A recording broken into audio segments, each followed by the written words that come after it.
Welcome to Sideline Sanity with me, Michele Tafoya, sponsored by Legacy Precious Metals. There has never been a better time to invest in precious metals. Go to legacypminvestments.com, legacypminvestments.com. We appreciate their support and sponsorship. In part one of this two-part episode, I talked about the miracle of my son, the painful emotional struggle of infertility and having to go through in vitro and multiple miscarriages and just losing all hope, and then somehow, some way, winding up with a son who sort of, you could say came out of nowhere. Obviously didn't, but he wasn't expected. And there was no reason I should have had a successful pregnancy at age 40, almost 41, but I did. And I've got the kid to prove it. But what I left you with at the end was that we didn't want to stop at one. We wanted more kids, at least one more. And if we could have it our way, we'd want a daughter to complement the son. And so now, what choices were we facing? And this is such an important part of the whole family story because there's been a stigma, there's fear, there's hope, there's trepidation involved. But I can't wait to tell you about my daughter. And that's next. For nearly 3 decades, she's reported the action from the sidelines. She started very young. She's covered the NBA, NFL, Olympics, and the college football and basketball national championships. And now, during these insane times in our world, Michele Tafoya thinks we need a serious dose of sanity. This is Sideline Sanity with your host, one of the sanest people on planet Earth, Michele Tafoya. So we had our son in 2005, and it was, you talk about baby bliss, when you've wanted something so badly and you didn't think you were actually going to get it, and then you have it, and babies are unbelievable. They're just the most incredible, joyful thing in the world. And yeah, there's a lot of sleep deprivation and all the rest, all the stuff that goes with it, but I wouldn't trade it for a thing. And it's the hardest job I've ever had, being a parent, but it's the best job I've ever had. And you hear people say that all the time, and there's a reason. It's a universal feeling of joy, interrupted by bouts of frustration and anger and, your patience being tried, all those kinds of things. But it's been unbelievable. But as I said, we didn't want to stop at one. And I remember my husband saying to me shortly after we had our son, we have a baby. Now we get to adopt. And he put it in those terms. We get to adopt. What an opportunity to adopt a child. Well, you have a lot of choices when you're going to adopt a child. You can do it domestically here in the United States. And very often that's an open adoption if people choose to do it that way, which means that the biological mother will still be involved in the child's life. Selfishly, we did not want that. And we did not want to live through one of those stories. I know people who've gone through this, where they adopted the child and the mother or other parent came back and said, I want my child back. I actually know someone who went through that. And that to me is flat out pain I wasn't ready to deal with.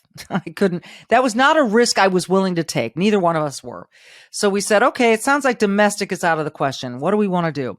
Well, my father had a stroke, and he's Hispanic, and I thought, let's look at Latin countries and honor my father this way. And so we did. And that meant Guatemala and Colombia. And because those are really the two that have viable adoption programs with the United States. But Guatemala had gotten very, very corrupt, and they shut it down. So now we were faced with Colombia. My son was 6 months old when I started the process. And I remember my mom saying to me, why are you starting so soon? And I said, because it's going to take a long time. So we got to start. So I started in earnest. And we got on this track with an adoption agency here in Minnesota for a child out of Colombia. And one of the things about Colombia is you could ask for the gender of your preference. And we had a boy and we thought we wanted a girl. So that's what we signed up for. We went through the paperwork is unbelievable. So if you are considering adoption, start yesterday because it's an unbelievable amount of paperwork and documents you've never even heard of before. Notary public, that's nothing. There were things we had to do. In a way, it was reassuring because you knew that anyone who was going to go through this adoption process this way had to be vetted every which way. And that's a good thing.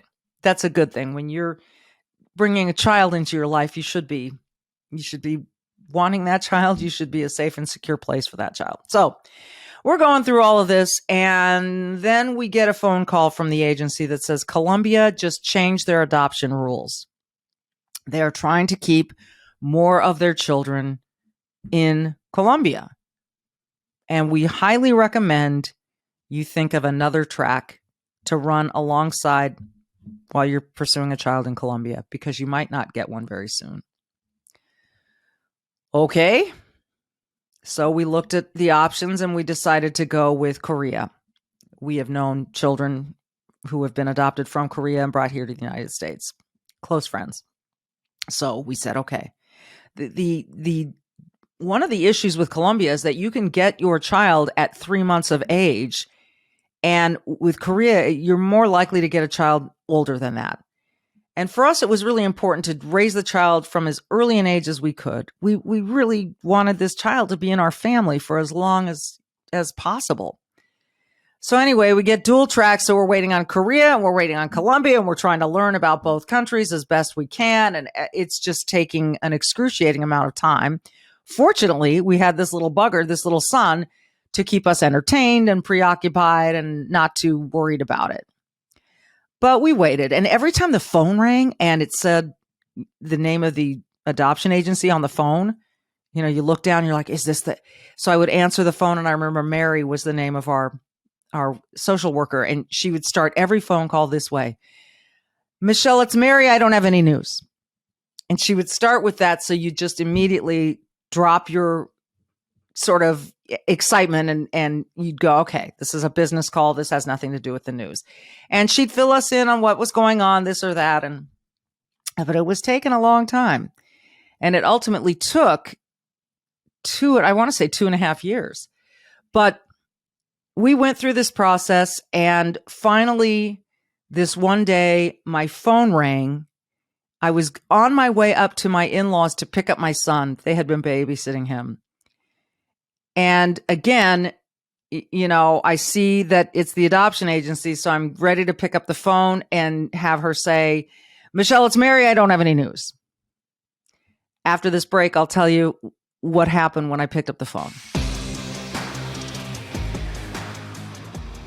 So there is a lot going on in the world that is affecting your bottom line, your bank account, everything. There's inflation. There's a war.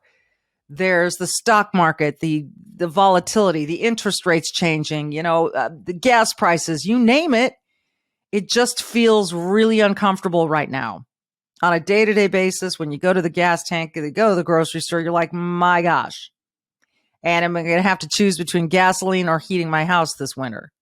Because the prices, I opened one of our energy bills recently and I almost fell over. I mean, it's unbelievably high. So what do you do about the long-term play? Because you still have to think about retirement and your future. And I would recommend you invest in gold and silver. Now, you're going to hear, and you have heard, I'm sure, from a lot of different companies out there about, where to invest in gold and silver. I am going to recommend Legacy Precious Metals. Yes, they sponsor our show, and they're the ones that I trust for investing in gold and silver. And I would recommend that because this is a long-term play, you make the call sooner than later to get all your questions answered about, what how this might fit into your IRA, your 401k, whatever the case may be. And it's really as simple as making a phone call. Now, do it soon, because remember in 2008, people who invested in gold back in 2008, they saw some huge gains. Other people, not so much. Many lost their retirements. So the sooner you can get on this task and check this off the list and give them a call and ask any and all of your questions, the sooner you're going to feel at ease with whatever decision you decide to make. 866-528-1903 is the number. 866-528-1903. One more time, 866-528-1903.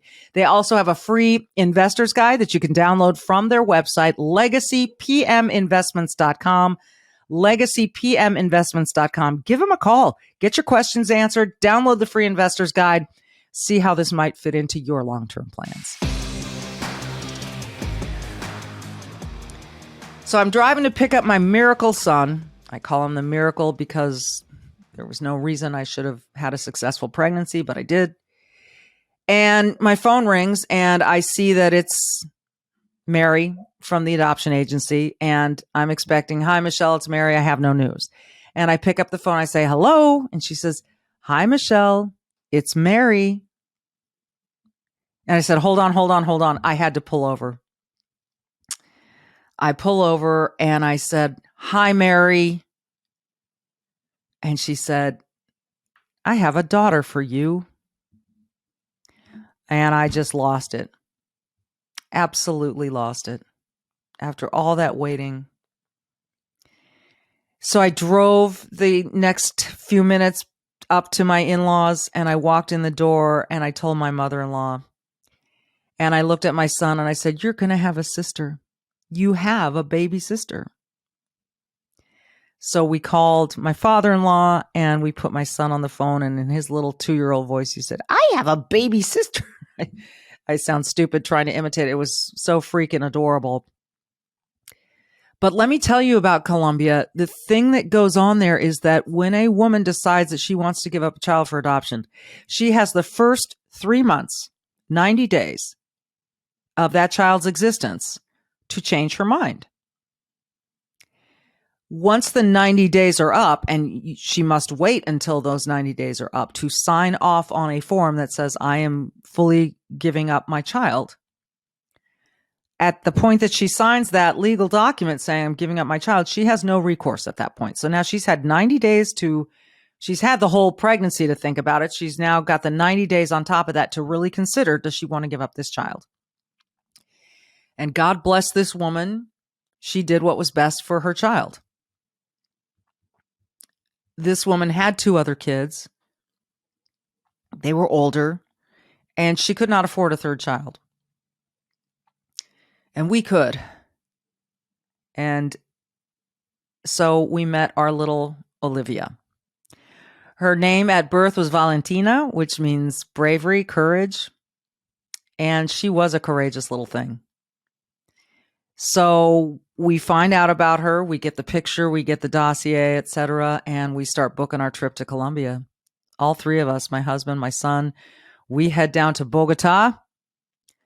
But there's more to this story. Here's where it gets really, really good. We get to Colombia on a Monday. We're supposed to meet our daughter on Tuesday. We get a call soon after we land. And we say, "There's a problem." We hear, "There's a problem." Like, "There's a problem?" Yes, we need to talk to you. You need to show up at the agency tomorrow and we'll tell you what's going on. Okay. Talk about the first sleepless night in Bogota. In addition to car alarms going off every 5 minutes in this area we were staying, we are staring at the ceiling going, what is happening? The next day we go to the adoption agency and they sit us down and they tell us that our daughter has a heart murmur and she's currently in the hospital and we're not allowed to see her because they're trying to figure out, is she sick or what is going on? Well, they figured out that her heart murmur was the result of what's called an aortic coarctation, which basically means her aorta was almost pinched in one spot. Think of a straw and you're trying to drink through the straw and someone pinches it, you can't get as much liquid through the straw as you could otherwise. That's basically what was going on, so that the blood wasn't getting to her body in the way that it should have. So there's that. And we're told she's going to need surgery. You can't wait until you go home to do it because you're not going to be home for another 6 or 7 weeks, because that's how long the adoption process takes. And you can't leave the country with the baby until the whole thing is done, which is 6 to 7 to 8 weeks. And so you've got to do it here. She's currently in a state hospital. You can have it done there, or you can have her taken to this private hospital. Okay. We're in Bogota, Colombia for the first time in our lives. We've got a 2.5-year-old with us. And he might have been 3. He was 3. And we are adopting a daughter who has a heart condition that's requiring surgery, and she's in a state hospital. And okay. So we finally get the okay that we can go to this state hospital to meet her and make the determination if we want to keep her there or take her to the private hospital. We left our son with some other families in the place we were staying, and we went, and it was raining, and we were in a part of Bogota that I can only describe it was like a scene out of a movie. Not in a good way. We finally got into the hospital. It took probably an hour for them to just get us into the hospital. And we met our daughter. And here's the thing that I'll never forget. She was asleep. They woke her up so she could meet us. And the first thing she did was smile at us. These huge brown eyes. But this hospital, let's just say we opted for the private hospital, and we had no idea what it was going to cost. No idea. I mean, we were basically seeing our lives like we could lose our house. We had no idea. We took her. We got her checked in, which took about 6 hours. I fell asleep in her hospital room with her that night. She got a horrible bacterial infection, which put the surgery off 10 days. The little trooper was unbelievably sweet, smiling. She's 3.5 months old at this point. And my husband doesn't speak Spanish, and he's taking care of a 3-year-old. And I'm sleeping in a hospital for 10 days on a really uncomfortable couch. But I didn't care because, you know what? We had our own room, and they took really good care of us. And ultimately, she had surgery. And here's what happened next. She was in the ICU. My husband went in to see her after her surgery. He walked in. He had his then BlackBerry. She opened her eyes. She looked at him and she smiled. And we have the photo to prove it, with the little tubes coming out of her nose and the whole thing. This infant, this tiny baby who had just gone through surgery. They cut 2 spots open in her back, went through and repaired the aorta and stitched her back up again. And here's the remarkable part. After 10 days in a private room with 24/7 nurses, we kind of said, we're all in here. Let's spend what we got to spend. We were checking out. I was going to pay the bill. It was $10,000. Now, I don't know if that sounds like a lot to you or a little, but $10,000 to save our baby's life and get that kind of care, I was flabbergasted. We were thinking 6 figures easily, and it wasn't. Oh my goodness.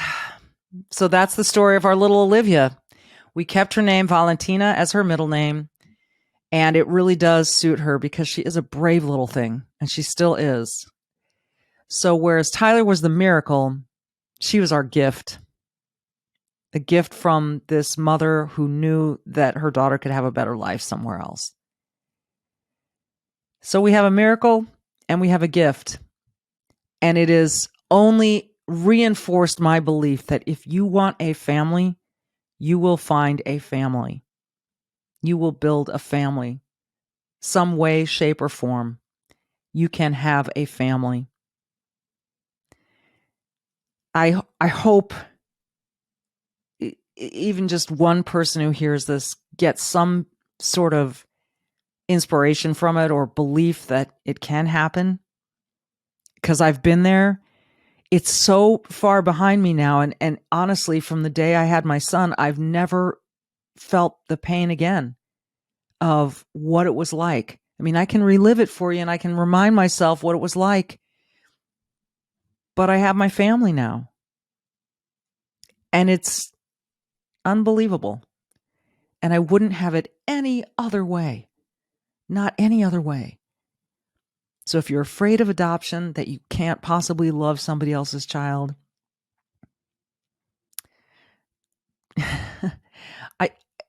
I can't tell you how you're going to feel, but I can assure you that I had the same trepidation. And this child she's mine. She's ours. Will we take her back to Colombia? Absolutely. She learned from a very young age that she came from Colombia, that she was born there, that she was in someone else's belly, but she was always in our hearts. And I know that sounds corny and goofy, but you're explaining to a little child who they are. It's important to make sure they are feeling wanted and loved and know their story. And we started that very early. And there's one more little tiny thought. If you adopt your child from somewhere outside of your home state, let's say, buy 18 little gifts wherever you adopt that child. If it's in Texas, if it's in Colombia, if it's in Korea, buy 18 little things that represent that person's background. I bought 18 little gifts in Colombia, and I thought of each one of them. What would she want when she's 17? What would she want when she's 12? What would she want when she's 18? And each year I bring one out, and it's part of her birthday gift. And it keeps her connected to that part of her background. So yes, we will go back. I feel very good about that. Will she want to meet her mom? That's up to her. It's one of those be careful what you wish for kinds of things. And we'll do as much research as we can. In the meantime, you can have a family. You can build a family if you want to. Whether it's through a miracle or a gift or some other way that I haven't even mentioned here. So I wish you courage to be brave, the fortitude to do good, and the hope to know that you can have a family. This has been Sideline Sanity. Thanks for listening.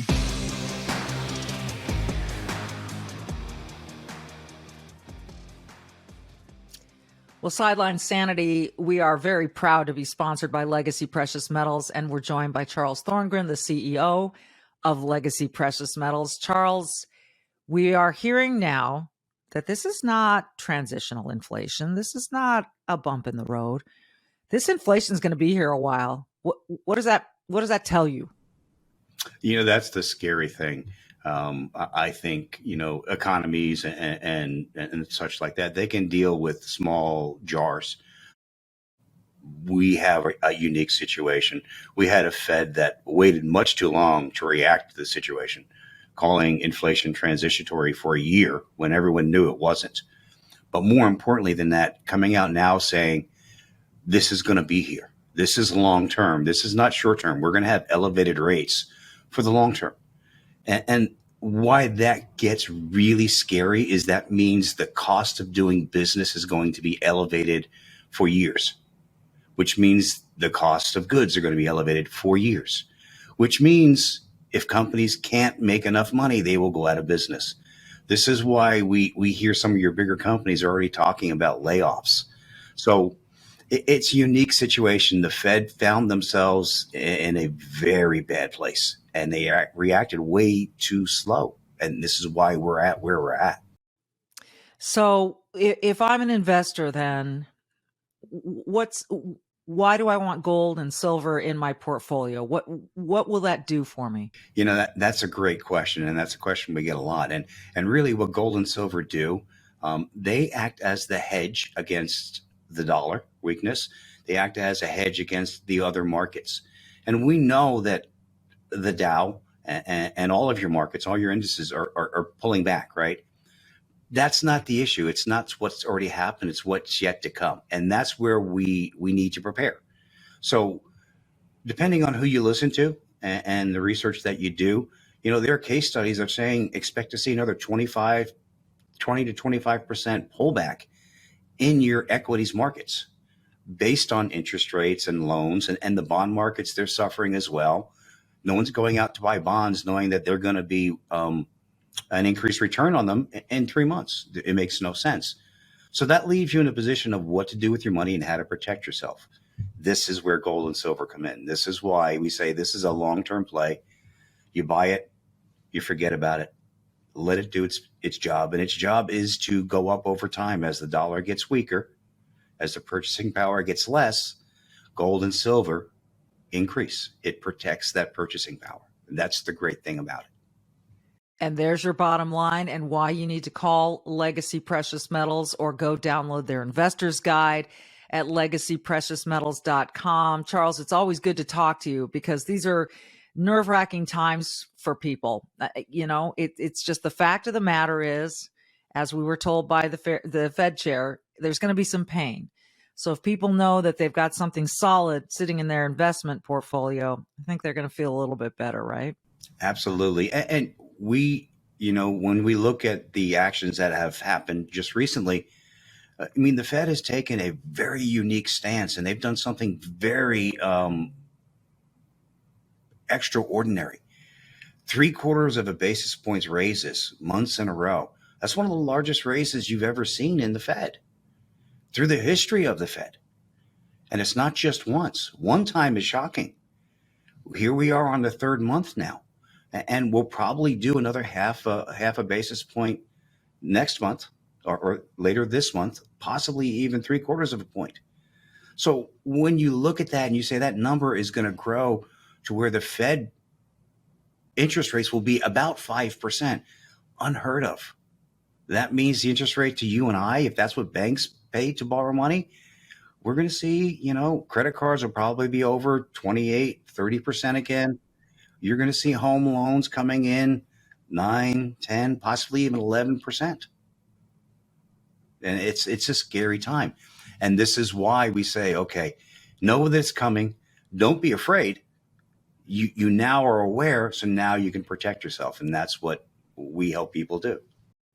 Don't be afraid. Prepare. Just prepare yourself. And like I say every day, I trust Legacy Precious Metals when it comes to investing in gold and silver. So go to legacypminvestments.com, legacypminvestments.com. Charles and his group can answer any and all of your questions. Charles, thank you so much. My pleasure as always.